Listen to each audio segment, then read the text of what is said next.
এই অঙ্কের মাধ্যমে আজকে আমরা একটি নতুন ট্রিক শিখব, যেখানে ক্যালকুলেটরের থেকেও দ্রুত অঙ্কগুলো করা যাবে। তো এর জন্য যেমন প্রথম সংখ্যাটি একই হতে হবে, যেমন এখানে 3 3 আছে, 5 5 আছে, 9 9। আর পরের সংখ্যাটি দুটিকে যোগ করে যাতে 10 হয়, 8 আর 2 10, 6 আর 4 10।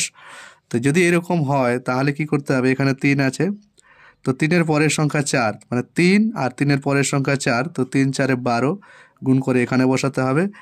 আর এই দুইটাকে গুণ করে বসাতে হবে 16, 8 দুগুণে 16, এটা উত্তর হয়ে গেল। একইভাবে দেখুন এখানে 5 আছে, 5, তো 5-এর পরের সংখ্যা হচ্ছে 6, তাহলে 5 আর তারপরের সংখ্যা 6, 5 6 30। আর পরের সংখ্যা আছে 6 আর 4, তাহলে 6 4 24, উত্তর হয়ে গেল। ক্যালকুলেটর থেকে আগে হবে এটা। এখানে 9 আছে, এখানে 9, তার মানে 9 আর তারপরের সংখ্যা হচ্ছে 10, তাহলে 9 10 90।